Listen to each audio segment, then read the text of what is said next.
Hi every one, ഐപ്ലസിന്റെ പുതിയൊരു വീഡിയോയിലേക്ക് സ്വാഗതം. നമുക്ക് ഇന്ന് നോക്കാനുള്ളത്, കഴിഞ്ഞ ക്ലാസ്സിൽ നമ്മൾ ആദ്യത്തെ 5 ക്വസ്റ്റ്യൻസ് ആയിരുന്നു ഇന്ത്യൻ ലോജിക്കിന്റെ ഭാഗത്ത് നിന്ന് 2021 ചോദിച്ച ചോദ്യങ്ങൾ പരിചയപ്പെട്ടത്. ആറാമത്തെ ചോദ്യം നോക്കാം. അസർഷൻ പറയുന്നു, according to the Nyaya system the argument sound is quality because it is visible is fallacious.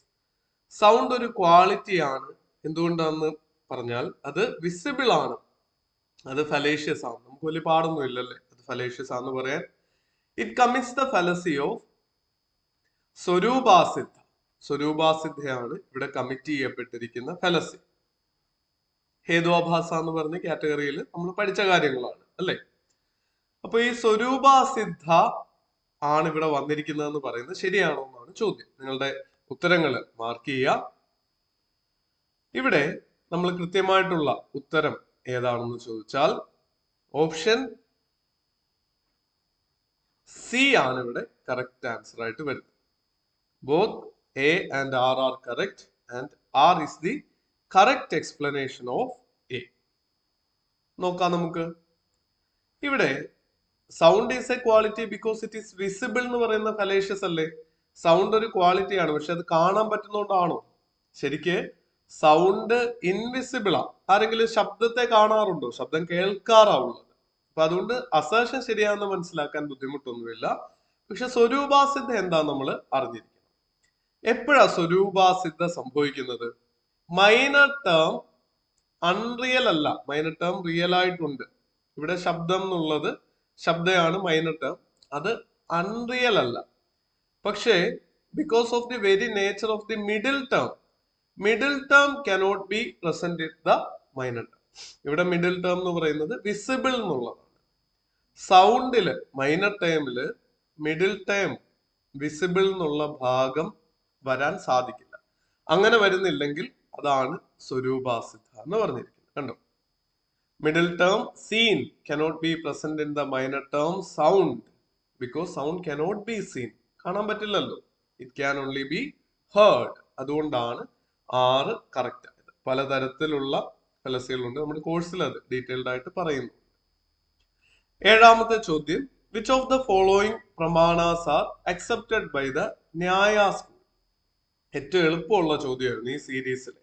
നമ്മൾ ഓരോ സ്കൂൾസിനും, ന്യായ സ്കൂൾ, അതുപോലെ തന്നെ പൂർവമീമാംസ, മീമാംസ, ചാർവാക സ്കൂള്, ഓരോ സ്കൂളും അക്സെപ്റ്റഡ് ആയിട്ടുള്ള പ്രമാണാസ് നമ്മുടെ 6 പ്രമാണങ്ങളിൽ ചിലത് ഒരെണ്ണേ അക്സെപ്റ്റ് ചെയ്യുന്നുള്ളൂ, ചിലത് 2 ഉണ്ടാവും, ചിലത് 3 ഉണ്ട്, ചിലത് 4 ഉണ്ട്, ചിലത് 5 ഉണ്ട്, ചിലവര് 6 പ്രമാണാസ് മീൻസ് ഓഫ് വാലിഡ് നോളജിനെ അക്സെപ്റ്റ് ചെയ്യുന്നുണ്ട്. ന്യായ സ്കൂൾ എത്ര പ്രമാണാസ് അക്സെപ്റ്റ് ചെയ്യുന്നുണ്ട്? നിങ്ങൾക്ക് മറുപടികൾ ടൈപ്പ് ചെയ്ത് ഇടാം, അല്ലെങ്കിൽ നിങ്ങൾക്ക് എഴുതി വെക്കാം. ഏതൊക്കെയാ? പ്രത്യക്ഷ, അനുമാന, ഉപമാന, ശബ്ദ, ഇത് 4ഉം അക്സെപ്റ്റ് ചെയ്യുന്നുണ്ട്. അർത്ഥാപത്തിയും അനുപലബ്ധിയും അക്സെപ്റ്റ് ചെയ്യുന്നില്ല. അതാണ് ഉത്തരം. അപ്പൊ ഏതൊക്കെയാ? A, B, C and D. അതാണ് കറക്റ്റ് ആയിട്ടുള്ള ഉത്തരം. ഇവിടെ സിമ്പിൾ എക്സ്പ്ലനേഷൻ ആണ്. പ്രത്യക്ഷ, അനുമാനയും ഉപമാനയും ശബ്ദയും അക്സെപ്റ്റ് ചെയ്യുന്നുണ്ട്. ബാക്കി 2 റിലയബിൾ സോഴ്സ് ഓഫ് നോളജ് ആയിട്ട് ന്യായ സ്കൂളിൽ അക്സെപ്റ്റഡ് അല്ല. എട്ടാമത്തെ ചോദ്യം, identify the fallacy committed in the argument some spaniels are not good hunters, all spaniels are gentle dogs. ഇത് ഫോർമൽ ഫലസികളാണ്. ഈ illicit major, illicit minor, fallacy of 4 terms, fallacy of exclusive premises എന്നൊക്കെ ഉള്ളത്.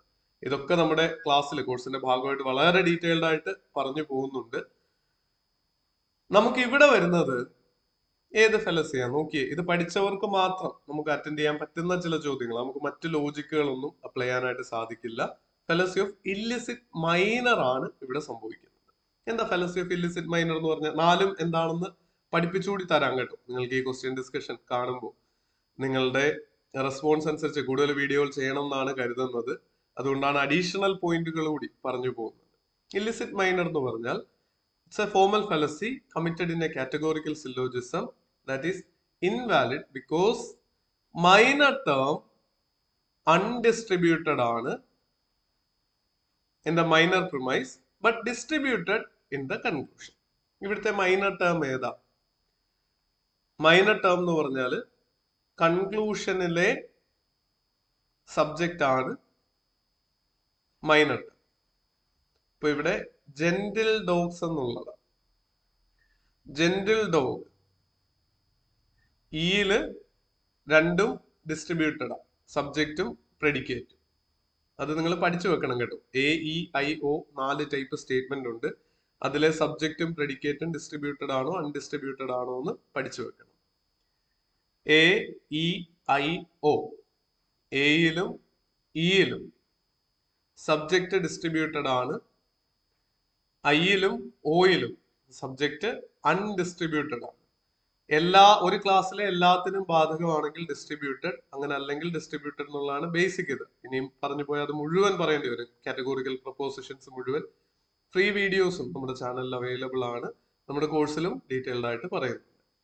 അതുപോലെ predicate A ടൈപ്പിൽ undistributed ആണ്, ഇയില് distributed ആണ്, ഐയില് undistributed ആണ്, ഓയില് ഡിസ്ട്രിബ്യൂട്ടഡ് ആണ്.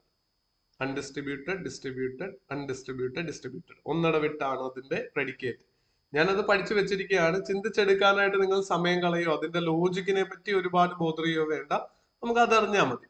No gentle dogs are good hunters എന്നുള്ളത് ഈ ടൈപ്പ് സ്റ്റേറ്റ്മെന്റ് ആണ്. അതുകൊണ്ട് പ്രെഡിക്കേറ്റ് സബ്ജക്റ്റും ഡിസ്ട്രിബ്യൂട്ടഡ് ആണ്. പക്ഷേ നോ ജെന്റൽ ഡോഗ്സ് വരുന്നത് എവിടെയാ? All spaniels are gentle dogs എന്നുള്ള മൈനർ പ്രിമൈസിലാണ്. എ ടൈപ്പില് പ്രെഡിക്കേറ്റ് അൺഡിസ്ട്രിബ്യൂട്ടഡ്. അതുകൊണ്ടാ ഫലസി ഓഫ് ഇല്ലിസിറ്റ് മൈനർ ഇവിടെ സംഭവിക്കുന്നത്.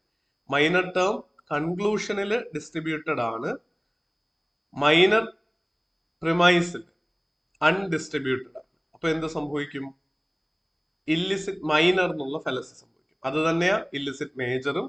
കൺക്ലൂഷനിൽ മേജർ ടേം ഡിസ്ട്രിബ്യൂട്ടഡ് ആയിരിക്കും, പക്ഷെ മേജർ പ്രിമൈസിൽ അൺഡിസ്ട്രിബ്യൂട്ടഡ് ആയിരിക്കും.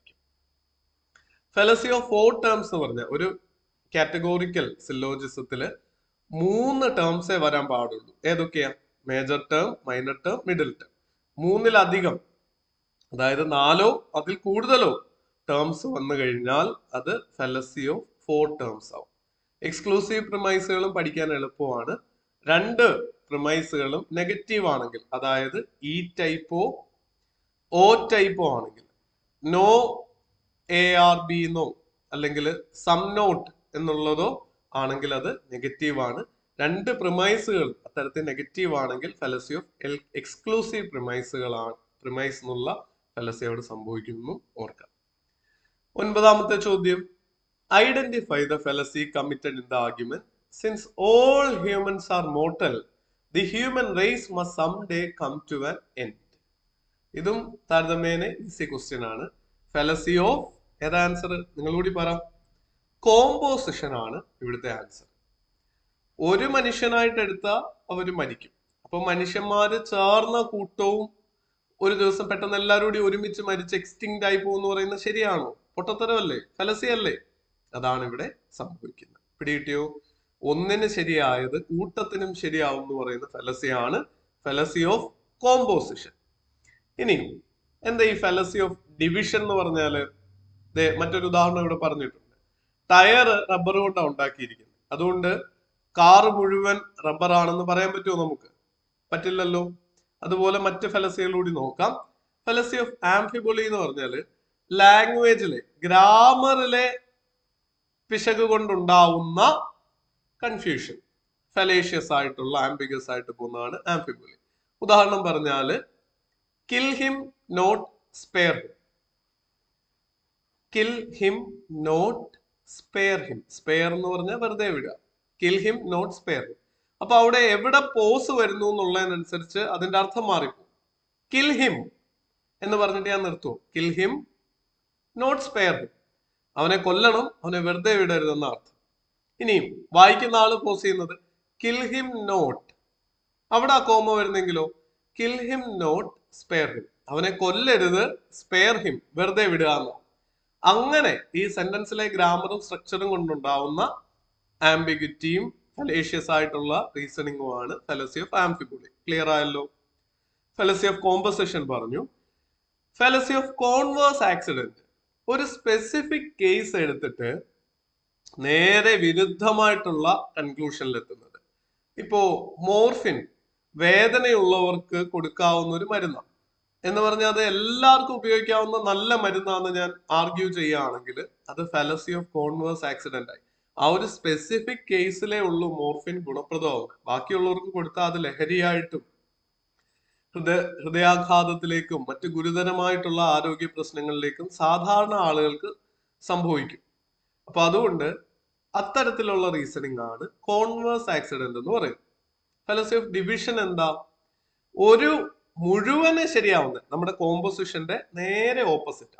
ഒരു മുഴുവൻ പാർട്ടിന് ശരിയാവുന്നത് അതിന്റെ ചെറിയ പാർട്ടുകൾക്കും ശരിയായിരിക്കും എന്ന് പറയുന്നതാണ് ഫാലസി ഓഫ് ഡിവിഷൻ.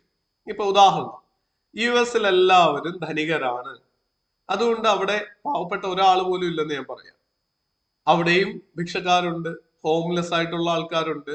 അപ്പൊ ഫാലസി ഓഫ് ഡിവിഷൻ വെച്ചിട്ടാണ് ആ ആർഗ്യുമെന്റ് തെറ്റാവുന്നത്. ഒരു രാജ്യം സമ്പന്നമാണ് അല്ലെങ്കിൽ ദരിദ്രമാണെന്നുള്ളത് കൊണ്ട് അതിലെ ജനങ്ങൾ എല്ലാവരും അങ്ങനെ ആയിരിക്കും എന്ന് ആർഗ്യൂ ചെയ്യുകയാണെങ്കിൽ അത് ഫാലസി ഓഫ് ഡിവിഷൻ ആവും എന്നുള്ള കാര്യവും ഓർക്കുക. 10ാമത്തെ ചോദ്യം, ഇതും ഇന്ത്യൻ ലോജിക്കിലെ ഒരു സ്പെസിഫിക് ആയിട്ട് ഇൻഡെപ്ത് പഠിച്ചവർക്ക് കിട്ടുന്ന ഒരു ചോദ്യമാണ്. Naiyayikas did not give separate treatment of the inductive method as the Western logicians have done. According to Nyaya school, universal propositions are obtained from perception itself by one of the forms of extraordinary perception. ഇത് രണ്ടും ശരിയാണ്. ഒന്ന് മറ്റൊന്നിന്റെ correct എക്സ്പ്ലനേഷനും ആണ്. കാര്യം എന്താന്ന് വെച്ചാല് scientific and philosophical എൻക്വയറിയുടെ basic ആണ് ഈ ഇൻഡക്ഷൻ എന്ന് പറയുന്നത്, ഇൻഡക്റ്റീവ് മെത്തേഡ് എന്ന് പറയുന്നത്. പക്ഷെ നമ്മുടെ ഇന്ത്യൻ ലോജിക്കില് ന്യായായികാസ് പറഞ്ഞത് എക്സ്ട്രാ ഓർഡിനറി മീൻസിലൂടെ, ഓർഡിനറി മീൻസ് ഓഫ് പെർസെപ്ഷൻ എന്ന് പറഞ്ഞാൽ നമ്മുടെ പഞ്ചേന്ദ്രിയങ്ങളിലൂടെ ലഭിക്കുന്നതും അതാണ് ബാഹ്യ എന്ന് പറയുന്നത്. ഇതൊക്കെ ഇൻഡെപ്ത് പഠിക്കേണ്ടതാണ് കേട്ടോ. ബാഹ്യ എന്ന് പറയുന്ന പെർസെപ്ഷനിലൂടെയാണ് നമുക്ക് കിട്ടുന്നത്, അതാണ് പഞ്ചേന്ദ്രിയങ്ങൾ. അതുപോലെ മനസ്സെന്ന് പറയുന്ന മറ്റൊരു പെർസെപ്ഷനോടുണ്ട്, അത് നമ്മുടെ ചിന്തകളിലൂടെ മനസ്സിലാക്കി എടുക്കുന്ന കാര്യങ്ങൾ. ഇത് രണ്ടും ഓർഡിനറി ആണെങ്കിൽ എക്സ്ട്രാ ഓർഡിനറി എന്താ? യോഗിക് പെർസെപ്ഷൻ, അതുപോലെ യൂണിവേഴ്സിനെ അറിഞ്ഞ ഒരാളിൽ നിന്ന് കിട്ടുന്ന പെർസെപ്ഷൻ, അങ്ങനത്തെ സാധനങ്ങളിലൊക്കെയാണ് ന്യായായികാസ് വിശ്വസിച്ചിരുന്നത്. അപ്പൊ അവര് പറയുന്നത് യൂണിവേഴ്സൽ പ്രപ്പോസിഷൻസ് കിട്ടുന്നത് നമ്മുടെ ലോജിക്കലായിട്ടുള്ള ഇൻഡക്റ്റീവ് മെത്തേഡിലൂടെ അല്ല, പകരം ഈ എക്സ്ട്രാ ഓർഡിനറി ആയിട്ടുള്ള യോഗിക് ആയിട്ടുള്ള അല്ലെങ്കിൽ മനസ്സിന്റെ മെഡിറ്റേഷൻ കൊണ്ടൊക്കെയാണ് യൂണിവേഴ്സൽ പെർസെപ്ഷൻസിൽ എത്തിച്ചേരുന്നത്. അങ്ങനെ പെർസെപ്ഷനിൽ എത്തുന്നു എന്ന് പറയുന്നുണ്ട് ഈ മിഡിൽ ടേമും മേജർ ടേമും തമ്മിലുള്ള ഇൻവേരിയബിൾ റിലേഷൻ യൂണിവേഴ്സൽ പ്രപ്പോസിഷനിലേക്ക് എത്താൻ extra ordinary forms of perception ആണ് യൂസ് ചെയ്യുന്നതെന്ന് പറയുന്നു. അതുകൊണ്ടാണ് റീസണും അതുപോലെ തന്നെ അസേഷനും ശരിയാവുന്നതും ഒന്ന് മറ്റൊന്നിന്റെ കറക്റ്റ് റീസൺ ആവുന്നത്. നിങ്ങൾക്കിത് പ്രയോജനപ്രദമായി എന്ന് കരുതുന്നു. നമുക്ക് പുതിയൊരു വീഡിയോയിൽ വീണ്ടും കാണാം. Thank you.